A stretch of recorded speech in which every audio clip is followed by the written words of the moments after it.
तो वो कहानी लिखने। पहला रिफ्रैक्शन ऑफ लाइट क्या होता है, तो लिखते जाओ आराम से। ये तुम क्लास 8 में वो पढ़ के बैठे हो।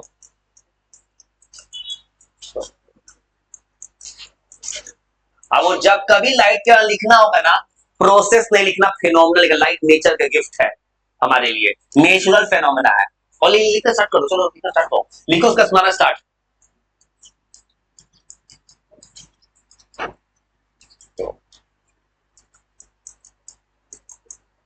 रिफ्रैक्शन ऑफ लाइट एक ऐसा फेनोमेना है जब लाइट थोड़ा सा बेंड करता है, अपना पाथ चेंज करता है।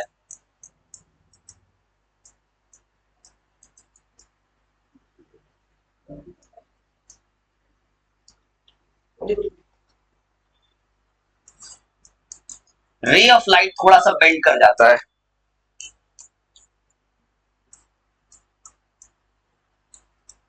अब बेंड कब करता है, जब लाइट अपना मीडियम चेंज करता है।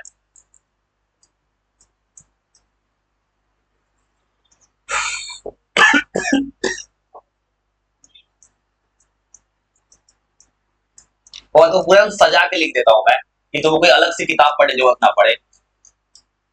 और फिर एक सवाल पूछता है कि लाइट का रिफ्रैक्शन क्यों होता है, इसका कारण सिर्फ एक है, लाइट का हर मीडियम में स्पीड अलग अलग है।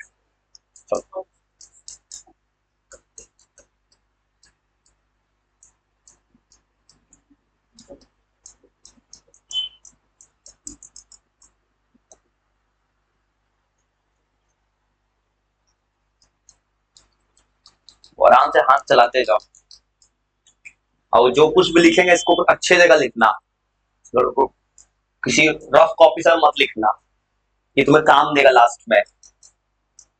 एकदम सजा के लिख रहा हूं।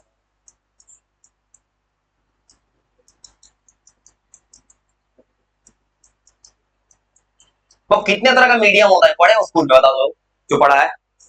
3 नहीं 2। 3 कहां से हो गया भाई, दुए को मीडियम में होता है, तीसरा कहां से पढ़ लिए, रेयर और डेंसर, तीसरा कहां से पढ़ लिए।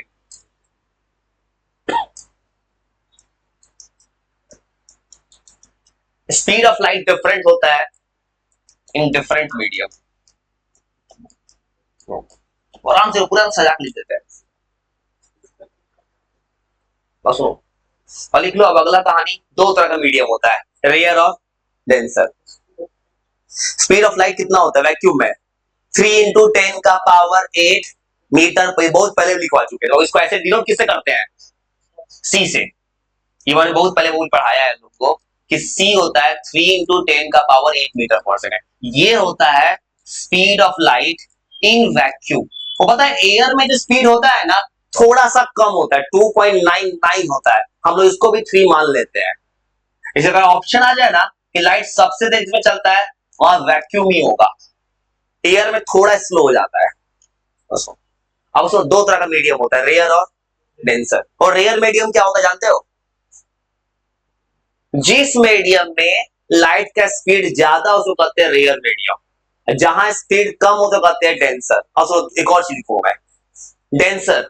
डेंसर मतलब डेंसिटी ज्यादा, जैसे जिस इंसान का वेट ज्यादा होता है दौड़ने में दिक्कत होता है, स्पीड स्लो हो जाता है, उस तरह से कहानी यही है कि डेंसिटी ज्यादा होगा तो स्पीड कम हो जाएगा। डेंसर मीडियम का डेंसिटी ज्यादा है, रेयर मीडियम का डेंसिटी कम है। तो पूरा लिख दे सब कुछ, बस आराम से लिखते जाओ, अथवा दिन सुना देना मुझे। टाइप्स ऑफ मीडियम,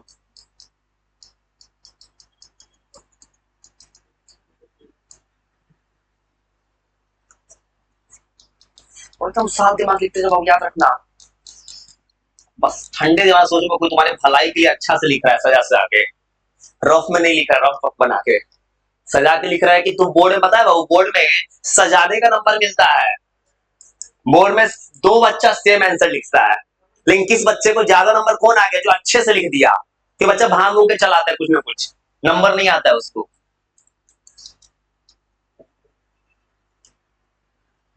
वो रेयर मीडियम में स्पीड ज्यादा हो जाता है।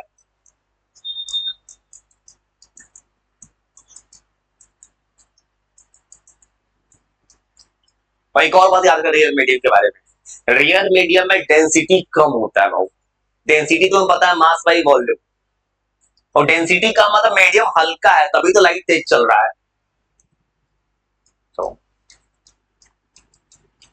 इस मीडियम का वो डेंसिटी जो होता है ये कम होता है।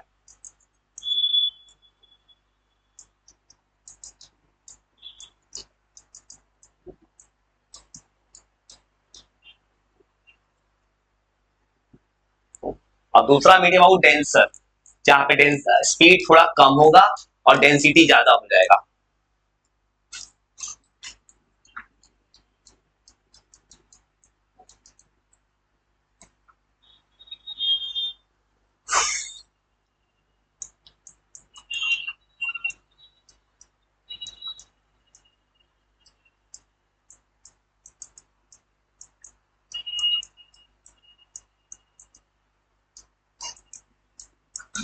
और इसमें स्पीड ऑफ लाइट मिनिमम होता है और डेंसिटी ज्यादा होता है। वो इतना लिख के बैठ जाओ, जाएंगे थोड़ा सा एक नॉर्मल रेस केस ड्रॉ करना है। ये रे डायग्राम नहीं है, कुछ और ज्यादा समझाना है कि रिफ्रैक्शन कैसे होता है। जैसे किसी ने पढ़ा होगा स्कूल में, लाइट जाता है रेयर टू डेंसर, डेंस और रेयर दोनों में अंतर होता है, उसी को रे डायग्राम से दिखाएंगे अभी।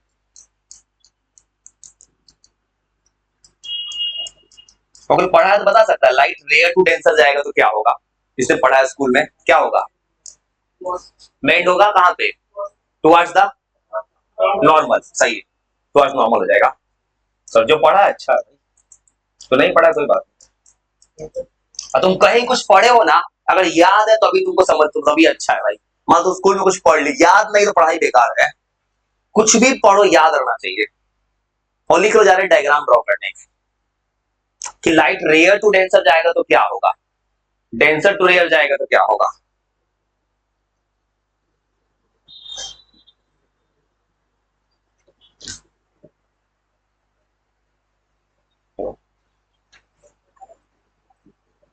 हाँ बेंड नॉर्मल की तरफ बेंड होगा, bend away from normal. Sir सही सर, पढ़िए सही तो है। मैं वही तो चाहता हूँ हर बच्चा पढ़े भाई। मेरा कहना भाई एकदम सीरियस होगा 100%, जब तक नंबर नहीं आए 90%। अब वो सीबीएसई से पढ़ते हो 10th में 90% नहीं आया तो नंबर क्या आया। 60-70% यहाँ पढ़े वालों को नंबर चलाता है।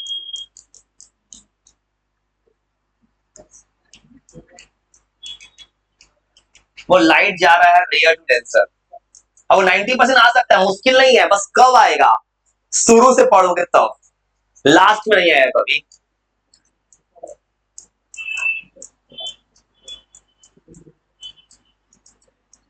और लाइट जाता है रेयर टू डेंसर मीडियम, इसको लिखा जाता है it bends towards the normal. इसी को जा रहे डायग्राम ड्रॉ करके दिखा दें।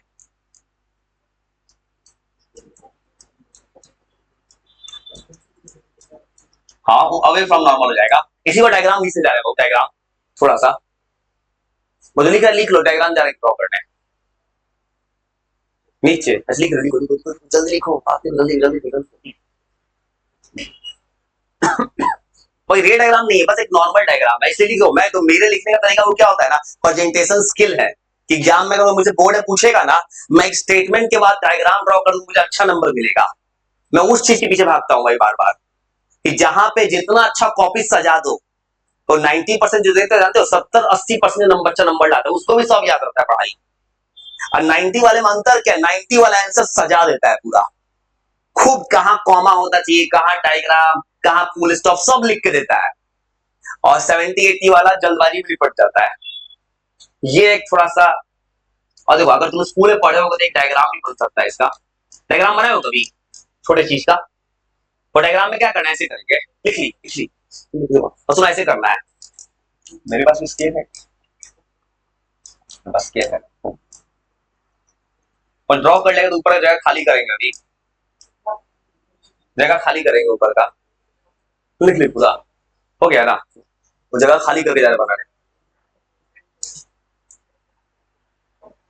और तुम कॉपी में जब ड्रॉ कर दोगे ना, तो होगा क्या ना कि सर जब चेक करेंगे बोर्ड में तो नंबर ज्यादा अच्छा से आएगा।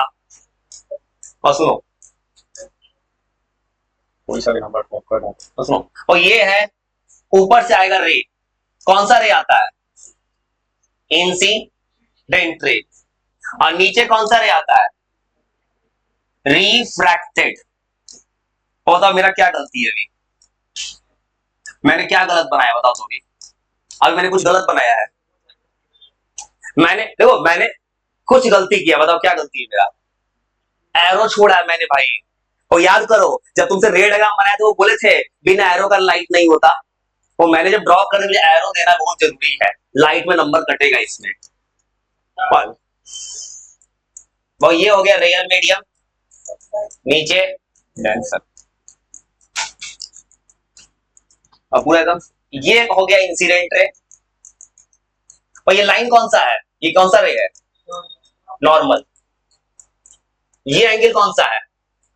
Angle of incidence. चलो दिमाग चल रहा है। ये रे कहलाता है, रे कौन सा है? रिफ्रैक्टेड। वहां था रिफ्लेक्टेड, ये है रिफ्रैक्टेड। और ये एंगल क्या होगा? आर। आर क्या होगा यहां पे? Angle of refraction. वहां क्या था? रिफ्लेक्शन। और लिखते जाओ, ड्रॉ करो ड्रॉ करो, जल्दी जल्दी जल्दी। ये डायग्राम काहे ड्रॉ किया कुछ एक और चीज बताना है बाबू, हमेशा के लिए याद रखना। और ये सरफेस कौन सा है बताओ तो, इसको क्या बोलते हैं? स्मूथ। स्मूथ कहां चला है भाई? मिरर पढ़ रहे हो का? स्मूथ पॉलिश कहां पड़े मिरर में? भाई क्या लाइन है? लाइन जो खींचे है ना हॉरिजॉन्टल, ये कौन सा सरफेस है बताओ तो? Principal axis. कहां चले गए? क्लू दे क्या है? तुम पढ़ रहे हो, सुनो मीडियम मीडियम तो ऊपर नीचे, सुनो सुनो सुनो कैसे क्लू दे, सुनो कैसे सुनो। तुम पढ़ क्या रहे हो? रिफ्रैक्शन। रिफ्रैक्शन की सरफेस लोग कहेंगे रिफ्रैक्टिंग सरफेस। देखो तो मिरर को क्या बोलते हैं? रिफ्लेक्टिंग सरफेस बोलते हैं, इसको रिफ्रैक्टिंग बोल सकते हैं। मैं पूरा डिटेल लिख रहा हूं भाई, चलो ना। इस पॉइंट को क्या कहते हैं? Point of incidence.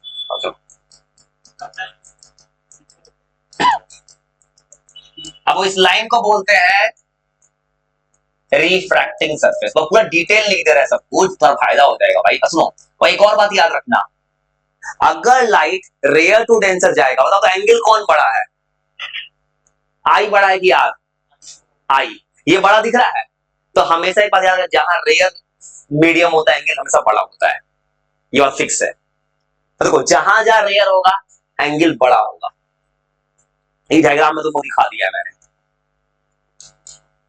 वो angle i is equal greater than angle r है। मतलब लाइट अगर रेयर टू डेंसर जाता है ना, और समझ गए, लाइट अगर रेयर टू डेंसर जाता है तो कौन बड़ा होता है? Angle of incidence. और लिख लो अच्छे से। ये एक तरीका वो हो गया ना कि ज्यादा नंबर लाने का तरीका। पहले मैंने स्टेटमेंट बना के लिखा, फिर सजा दिया थोड़ा सा, खुश हो जाएगा कोई। एक लाइन लिखते खाली बैंक हुआ से नॉर्मल, इससे क्या एक नंबर का सवाल हो गया। बस उलट देंगे, इसी को 360 घुमा दे, बन जाएगा रहेगा। अब दूसरा केस लिख रहा हूं, डेंसर टू रेयर, टुवर्ड्स नहीं, बेंड्स अवे। अब जाएगा अवे फ्रॉम नॉर्मल, नॉर्मल से दूर।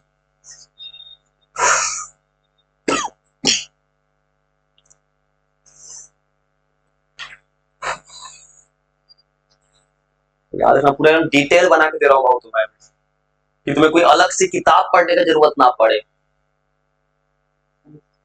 मतलब कोई मतलब ऐसा चीज तुमको लिख के सजा के लिखते रहना हो। बस तुम्हें करना क्या है? बस एक काम, घर पे रफ पेज उठाओ, जितना भी पढ़ते हो ना अपने से लिखो बिना देखे।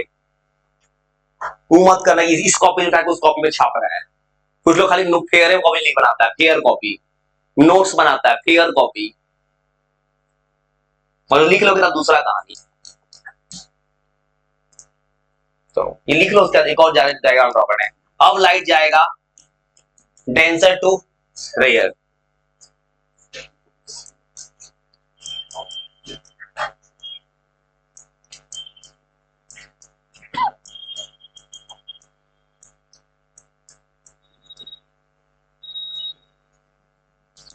उस केस में हो जाएगा it bends away from normal. वो इसका भी डायग्राम बनाने, कोई लिख के बस बैठ जाओ लाइन, जरा फिर डायग्राम बना रहे हो।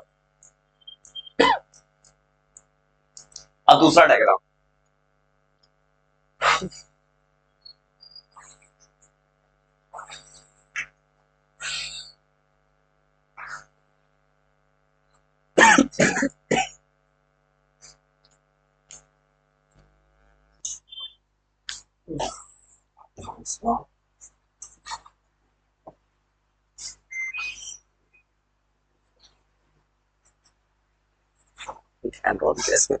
तो अब दूसरा केस, भाई भाई सो बात कर भाई। सुनो, अब दूसरा केस वही ड्रॉ कर लिए, अब उलट देते हैं। सुनो, यात्रा में इसी को घुमाने को बन जाएगा डायग्राम, पता है? डायग्राम बना दिखा दे बिना कुछ किए, 360 डिग्री। ये भी बन सकता है वो तरीका, बस हो गया। घूम जाओगे, घूमोगे नहीं कहीं से, घूमना था ना तुमको, नहीं घूमा, घूम जाता है। फ्लिप से घूम जाए, फ्लिप सीधा हो जाता है भाई, ये घूम सकता है भाई, घुमाए नहीं तो घूम जाएगा ये 360 डिग्री से। आप उसको घुमाना, घूम जाता, ये वाला क्यों नहीं घूम पाया? तो वहां वर्ड भी आ गया था, लाइन की घूम जाता। और तो दूसरा केस, उसी को घुमा देते तो बन जाता अपने आप से। वो अब कहां जाएगा लाइट? Denser to rare. अब बताओ आई बड़ा हो कि आर बड़ा हो, बताओ डायग्राम ड्रॉ करने से पहले बताओ। क्योंकि रेयर किस में आ रहा है? इसमें। हमेशा रेयर वाला एंगल बड़ा होता है, पता है? ये सब एमसीक्यू में पूछता है वो सवाल। बस करना क्या है, ये हाथे से खींच देते हैं भाई, ये एंगल ऐसे खींचना, इसको दूर लेकर खींच देना, बस हो गया वो काम खत्म। अभी सब क्या होता नहीं लिखते, तुम पहले भी लिख चुके, क्या बार बार लिखे? तो वो पता इंसिडेंट रे है, इंसिडेंस है, और यहां बड़ा हो जाएगा आर इज ग्रेटर देन आई।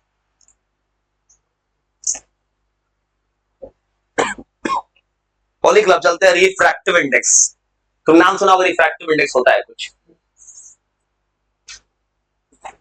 और यहां वो सब नहीं लिखे हैं, इंसिडेंट रिफ्लेक्ट तुम पहले जान लो, दोबारा क्यों लिखो बार बार?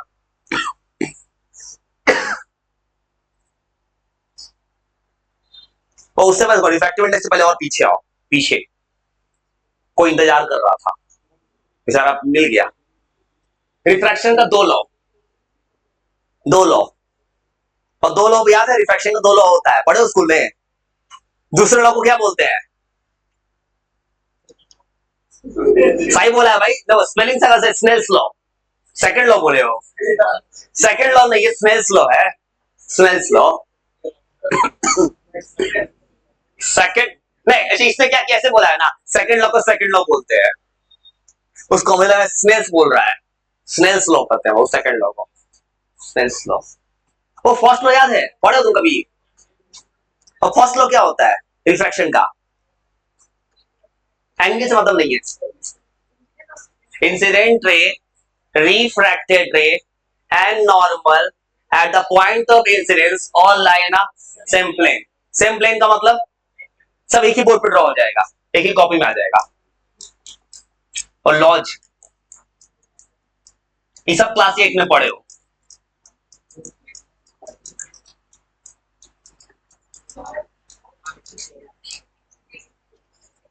अभी और पेशेंस वेट, अभी और सुनो, और थोड़ा देर को सुना दो बस, खाली थोड़ा देर रुकना भाई। वो फर्स्ट लॉ,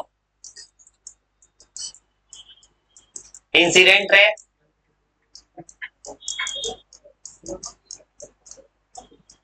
अब गलती से यार रिफ्लेक्टेड मत लिख देना, तो रिफ्लेक्टेड लिख दोगे रिफ्लेक्शन का लॉ हो जाएगा। और थोड़ा देर थोड़ा देर ना, तुमको याद नहीं करवाना है, वो पढ़ाई क्या जो याद ना रहे, कॉपी में सजाना थोड़ी है भाई।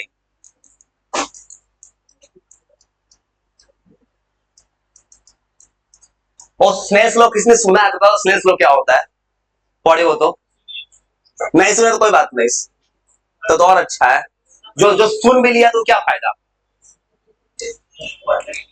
हाँ, मान लो कुछ सुन भी लिया है, उसको पता ही नहीं होता क्या है, तो क्या फायदा, बात बराबर ना हो गया। सुने हो स्नेल्स लॉ कभी?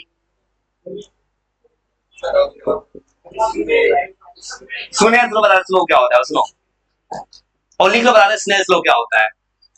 और रिफ्रैक्शन का सेकंड लॉ स्नेल्स लॉ होता है, इसमें आता है ट्रिग्नोमेट्री। फॉर्मूला में ट्रिग्नोमेट्री है, और फॉर्मूला ऐसा होता है, हाँ, और फॉर्मूला होता है साइन आई, और सुनो, फॉर्मूला होता है sine i by sine r equal to constant, ये स्नेल्स लॉ होता है।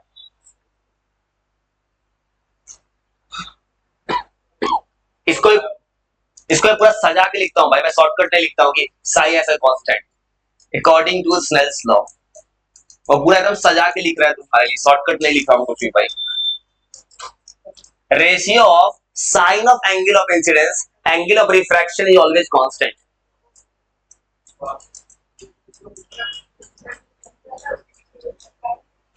और साइन थीटा का पूरा नाम होता है SINE, याद रखना।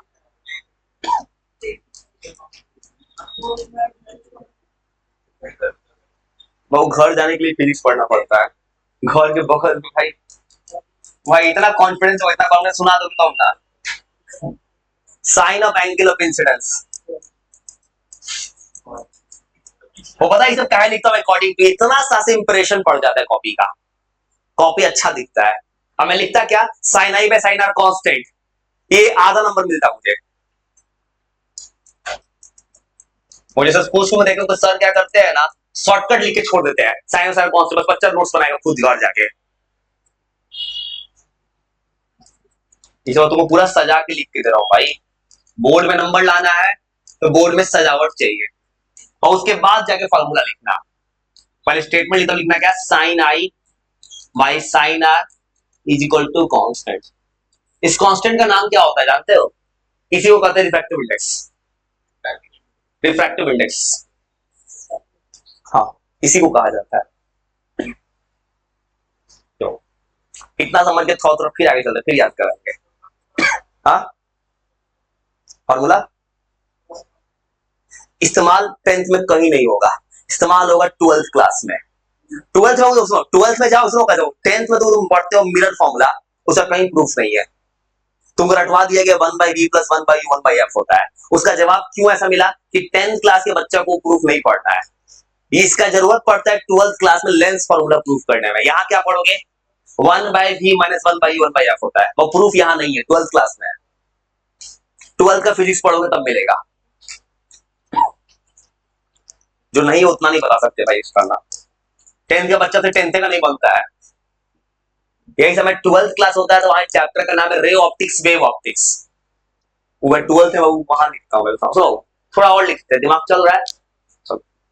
रिफ्रैक्टिव इंडेक्स थोड़ा सा तो सर सुनने, और रिफ्रैक्टिव इंडेक्स क्या होता है, सुनो, लाइट का दो मीडियम होता है, दो मीडियम अलग अलग स्पीड होता है, वो दो मीडियम में स्पीड का रेशियो कहलाता है रिफ्रैक्टिव इंडेक्स।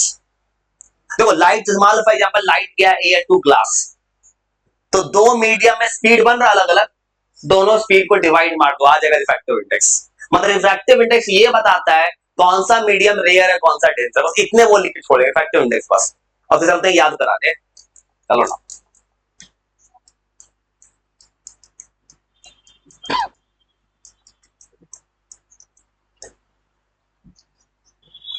और ये नाम छिपा है रिफ्रैक्टिव, रिफ्रैक्शन करवाने वाला इंडेक्स। बस थोड़ा देर लिखते जाओ, थोड़ा देर बस, तो थोड़ा देर से बस 5 मिनट और बात है, बस 2-3 मिनट लिखो ना बस खाली।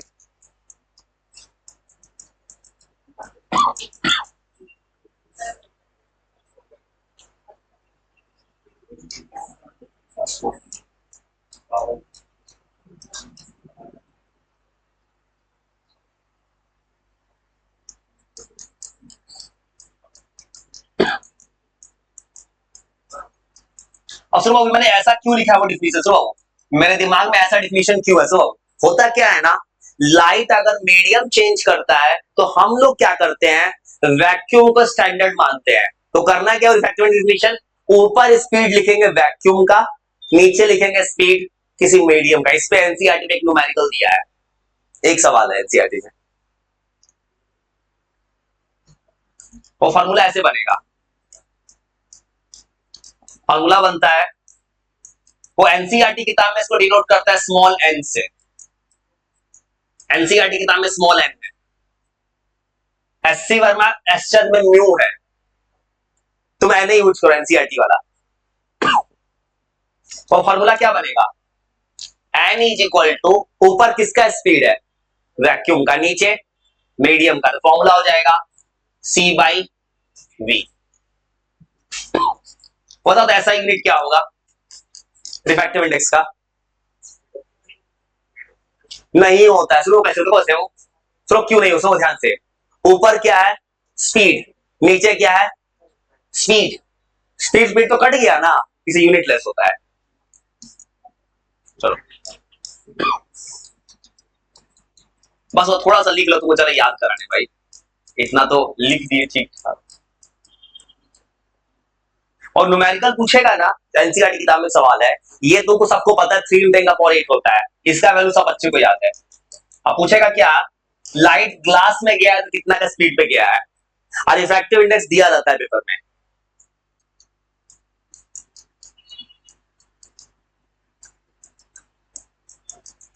और आराम से बस इतना लिखना, ये होता है यूनिटलेस। और लिखो, हाथ रख के लिखो, हाथ काट के फेंक दो, लेकिन लिखो दिमाग से। बोर्ड में 39 को सवाल आएगा ना, तो पता चलेगा कैसे लिखेंगे। बोर्ड में 39 सवाल आता है, नहीं पता है, 39 क्वेश्चन आता है 10th बोर्ड में,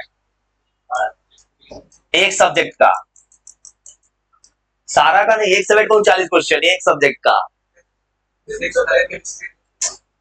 तुम्हारा साइंस खाली सब्जेक्ट, फिजिक्स केमिस्ट्री नहीं है तुम्हारा, खाली साइंस है। तुम्हारा फिजिक्स केमिस्ट्री कहाँ है अभी, वो तो 11 से होगा किताब अलग अलग। बस सुनो, और लिख दे, ठीक है रुक जाते हैं, चलो कोई दिक्कत नहीं है। सुनो सुनो, सबसे जरूरी चीज है दिमाग नीचे रुक जाना चाहिए, लेकिन सुना देना चाहिए। अभी और दिखा ना, मैं तुम क्या करूँ रिफ्रैक्टिव इंडेक्स में इतना सजा के लिख दूंगा ना, उनकी किताब जो होता है, क्या लिखूंगा मैं, एयर का कितना होता है, ग्लास का कितना होता है, डायमंड का, सब सजा के लिख देंगे। हाँ डायमंड का सबसे ज्यादा होता है।